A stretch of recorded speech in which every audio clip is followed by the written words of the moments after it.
Okay guys, start करते हैं। तो यहाँ पर टोटल 50 क्वेश्चन का डिस्कशन आपके साथ में किया जाएगा, जो बायोलॉजी के क्वेश्चंस हैं और जो हर एग्जाम में जैसे आपका रेलवे, एसएससी और यूपीएसआई वगैरह, कांस्टेबल वगैरह, पुलिस के सभी एग्जाम्स में आपको देखने को मिल जाते हैं अक्सर। तो एक बार अगर आप ये टॉप 50 क्वेश्चन रिवाइज कर लेंगे तो आपको इसमें बहुत ज़्यादा यूजफुल रहेंगे आपके लिए। ओके, तो इसमें टोटल 5 पार्ट हैं और मैं पार्ट 1 से स्टार्ट करूंगी और जिस भी पार्ट है उससे रिलेटेड ही आपको उसमें 8 से 10 क्वेश्चन देखने को मिलेंगे। Okay, so part 1। और ये एग्जाम टैग का मतलब है कि ये किस किस एग्जाम में, कौन कौन से ईयर में और किस एग्जाम में आए हैं। सो मैंने आपको ये भी थोड़ा आइडिया लग जाए कि ये सही भी है नहीं है, तो आपको वो भी मैंने रिसर्च करके दिया है। Okay, so let's start guys. Question number 1, मानव शरीर में सबसे छोटी हड्डी का नाम क्या है और यह कहाँ पर पाई जाती है। सबसे छोटी हड्डी का नाम है स्टेप्स। ओके, और ये कान के बीच में पाई जाती है। आप इसमें देख सकते हैं ये जो ये सर्कल किया हुआ है, ये कान के बीच के भाग में पाई जाती है और इसमें यह ध्वनि कंपन को कान के अंदर पहुंचाने का काम करती है। ओके, सो नेक्स्ट क्वेश्चन पर बढ़ते हैं गाइस। मानव शरीर में सबसे बड़ी हड्डी कौन सी है। फीमर, नाम क्या है, फीमर, और ये जांग की हड्डी होती है, ये आप फोटो में देख सकते हैं। ओके, इसमें क्या है कि यह शरीर का भार सहन करने के लिए सबसे मजबूत हड्डी है, क्योंकि सिंपल सी बात है कि हम चलते हैं जैसे, तो ग्रेविटी की वजह से हमारे जो भार है वो नीचे की तरफ ही होगा, तो यह सबसे मजबूत हड्डी होती है। ओके, नेक्स्ट क्वेश्चन गाइस, रक्त का तरल भाग क्या कहलाता है। हमारा जो आंसर है वो है प्लाज्मा। और सॉरी गाइस, इसमें क्या है कि रक्त का लगभग 55% हिस्सा प्लाज्मा होता है और यह पीले रंग का तरल है, जिसमें 90% पानी, 7% प्रोटीन और बाकी लवण, हार्मोन व पोषक तत्व होते हैं। ओके, सो यह रक्त का दरोभाग है जिसमें रक्त कोशिकाएं जैसे RBC, WBC, red blood cells, white blood cells और ये प्लेट्स तैरते रहते हैं। ओके, आगे चलते हैं गाइस। रक्त का लाल रंग किसके कारण होता है। ब्लड का जो हम हमारा रेड कलर होता है ना ब्लड का, तो वो किसके कारण होता है, ये क्वेश्चन में आ जाता है, क्वेश्चन पेपर में। ओके, हीमोग्लोबिन में आयरन के कारण। ठीक है, हीमोग्लोबिन क्या काम करता है, ये ऑक्सीजन को बांधकर पूरे शरीर में पहुंचाता है, ये इसका काम है। नेक्स्ट क्वेश्चन गाइस, आरबीसी का जीवन काल कितने दिन होता है। ये लगभग 120 दिन तक होता है। ओके, और इसमें क्या होता है कि उसके बाद ये बूढ़िया खराब हो जाती हैं। लगभग 4 महीने के बाद में ये खराब हो जाती हैं और तब इन्हें शरीर प्लीहा, जिसे स्प्लिन भी कहते हैं, और इसे आरबीसी का कब्रिस्तान भी कहते हैं, ये आप याद रखेंगे। ठीक है, प्लीहा को आरबीसी का कब्रिस्तान भी कहते हैं और आंशिक रूप से यकृत में तोड़कर नष्ट कर देता है। तो प्लीहा और यकृत में तोड़कर नष्ट कर देता है और इनके टूटने से आयरन और कुछ भाग दोबारा नए आरबीसी बनाने में उपयोग में होते हैं।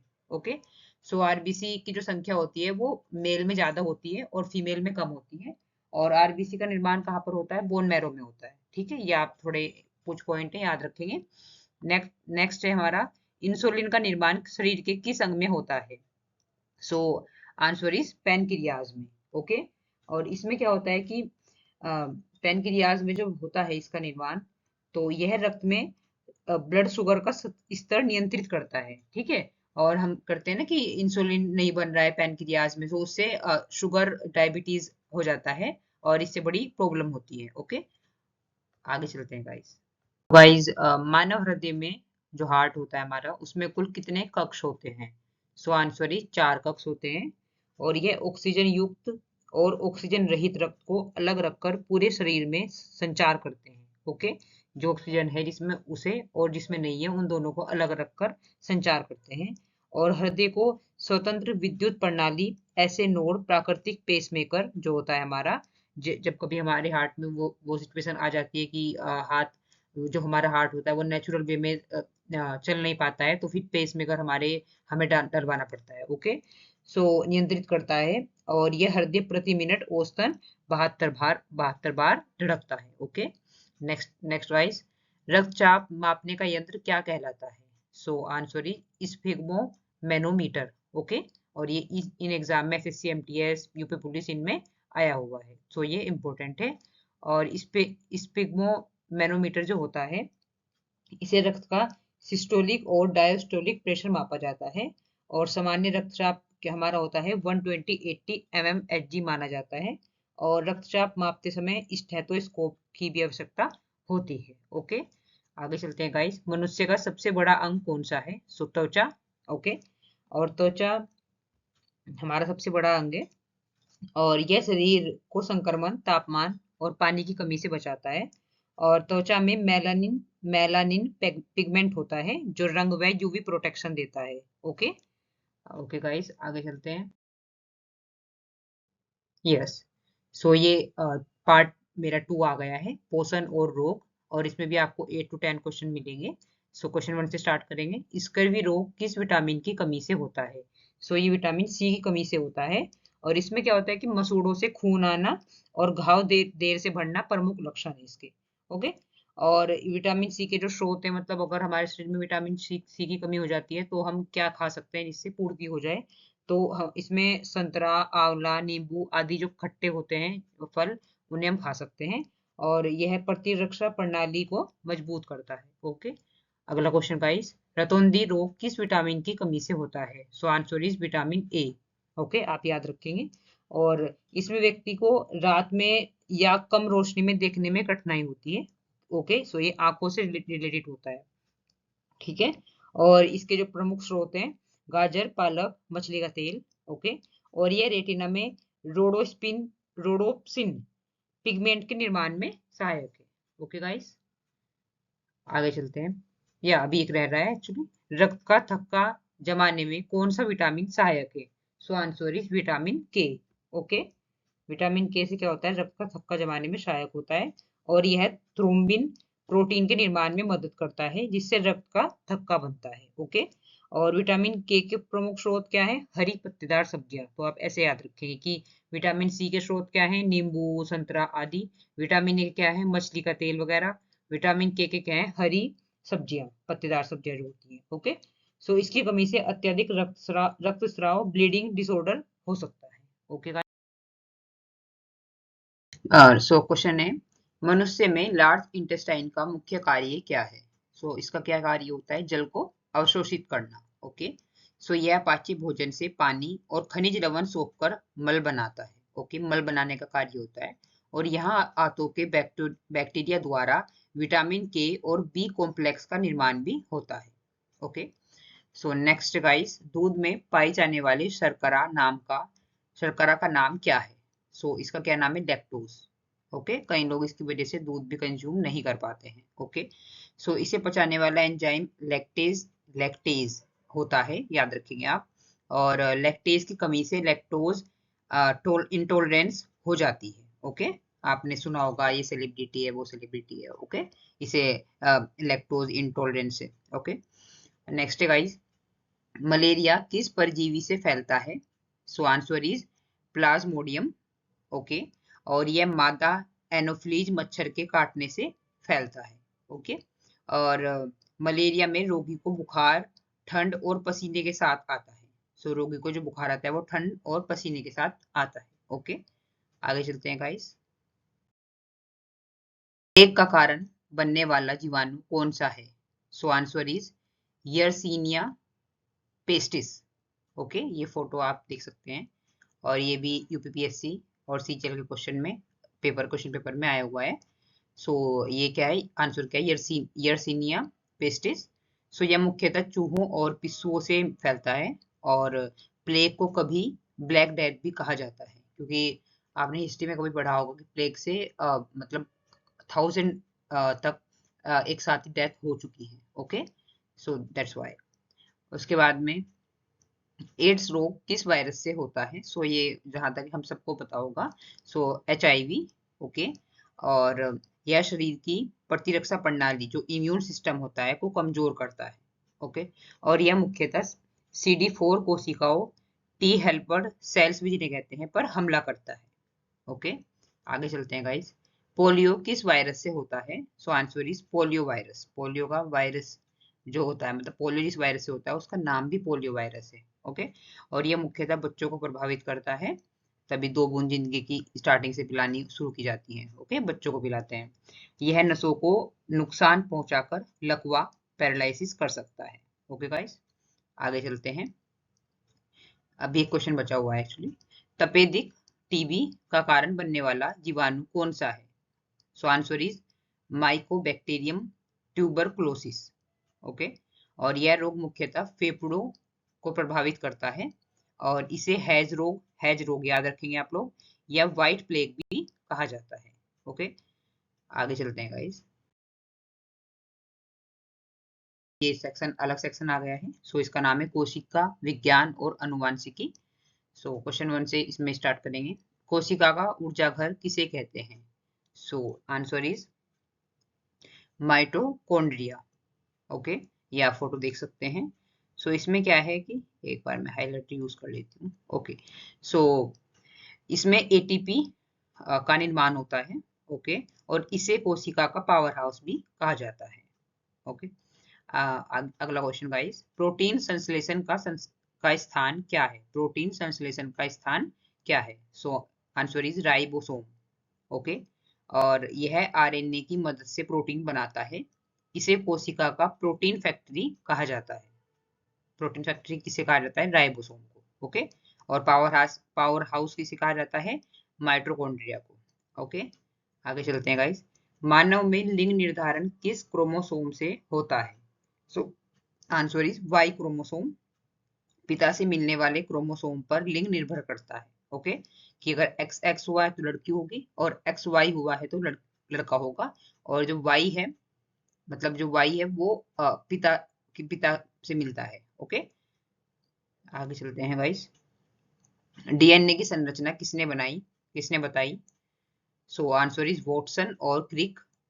ओके, और जेम्स वॉटसन और फ्रांसिस क्रिक इनके पूरे नाम है, और ये 1953 में इन्होंने बताया था। और डीएनए की संरचना डबल हेलिक्स मॉडल कहलाती है, आप याद रखेंगे।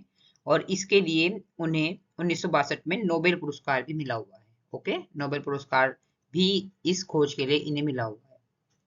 आगे चलते हैं गाइस। मानव शरीर में सबसे बड़ी कोशिका कौन सी है? सो आंसर इज अंडाणु। ओके, और ये क्वेश्चन भी आया हुआ है जैसे आप देख सकते हैं। सो यह प्रजनन में सहायक मादा जनन कोशिका है। ओके, और ये सबसे बड़ी कोशिका है। ओके, और व्यास लगभग 0.1 mm होता है। ठीक है, आगे चलते हैं। मानव में कुल कितने गुणसूत्र पाए जाते हैं? सो आंसर इज 46, मतलब 23 जोड़े। ओके, इनमें 22 जोड़े ऑटोसोम और एक जोड़ा लैंगिक गुणसूत्र होता है। लिंग निर्धारण वाई क्रोमोसोम से होता है। आप ये बात जरूर याद रखेंगे कि लिंग का निर्धारण वाई क्रोमोसोम से होता है। ओके, आगे चलते हैं गाइस। कोशिका झिल्ली किससे बनी होती है? सो आंसर इज लिपिड और प्रोटीन, और इसे प्लाज्मा मेम्ब्रेन भी कहते हैं, और यह अर्ध पारगम्य झिल्ली है। सो क्या कहते हैं इसे? Plasma membrane. ओके, उसके बाद है शरीर में सबसे छोटी कोशिका कौन सी है? सो मैं हाईलाइटर यूज कर लेती हूँ, एक सेकंड गाइस। या सो इसका नाम है स्पर्म, शुक्राणु जिन्हें हिंदी में कहते हैं। ओके, और यह पुरुष प्रजनन कोशिका है। सो इसमें सिर, मध्य भाग और पूंछ होती है। ओके, आपने फोटो देखा होगा कभी ना कभी। सो मृत कोशिका में कौन सा भाग अनुपस्थित होता है? So answer is cytoplasm. Okay, और मृत कोशिका में केवल कोशिका भित्ति और रिक्तिका रह सकती है, और इससे कोशिका की क्रियाशीलता समाप्त हो जाती है। ओके, आगे बढ़ते हैं गाइस। पादप कोशिका में कौन सा अंग जल का संग्रह करता है? सो आंसर इज रिक्तिका। ओके, और यह कोशिका में पानी, लवण और भोजन संग्रह करता है, और यह कोशिका को तना हुआ बनाए रखता है। ठीक है, सो सो क्वेश्चन है, पौधों में, ये सेक्शन वनस्पति विज्ञान है और क्वेश्चन 1 से स्टार्ट करेंगे। पौधों में हरा रंग किसके कारण होता है? सो आंसर इज क्लोरोफिल, और यह प्रकाश संश्लेषण के लिए आवश्यक है। सो क्या आवश्यक है प्रकाश संश्लेषण के लिए? क्लोरोफिल। ओके, और इसमें मैग्नीशियम तत्व पाया जाता है। ठीक है गाइस, आगे बढ़ते हैं। प्रकाश संश्लेषण की प्रक्रिया मुख्य रूप से पौधे के किस भाग में होती है? सो आंसर इज पत्तियों के क्लोरोप्लास्ट में। सो प्रकाश संश्लेषण की प्रक्रिया पत्तियों के क्लोरोप्लास्ट में होती है, और इसे पौधों का फूड फैक्ट्री भी कहा जाता है। ठीक है, और क्लोरोप्लास्ट में थाइलाकोइड और स्ट्रोमा भाग पाए जाते हैं। ठीक है गाइस, आगे बढ़ते हैं। प्रकाश संश्लेषण में ऑक्सीजन किससे उत्पन्न होती है? सो ये जल के विघटन से उत्पन्न होती है और यह प्रक्रिया फोटोलिसिस ऑफ वाटर कहलाती है। ठीक है, और इसमें ऑक्सीजन गैस का उत्सर्जन होता है। सो कौन सी गैस का उत्सर्जन होता है? O2 का। ठीक है गाइस, आगे बढ़ते हैं। पौधों में जल का परिवहन किसके द्वारा होता है? सो आंसर इज जाइलम, और इसमें ट्रैकिड्स और वेसल्स पाए जाते हैं। ठीक है, जाइलम में, और यह खनिज लवण भी ऊपर तक पहुंचाता है। ओके, आगे बढ़ते हैं गाइस। या बीज का अंकुरन किन चीजों पर निर्भर करता है? सो यह H2O जल, ऑक्सीजन O2 और उचित टेम्परेचर पर निर्भर करता है। 3 चीजें आप याद रखेंगे। ओके, ठीक है गाइस।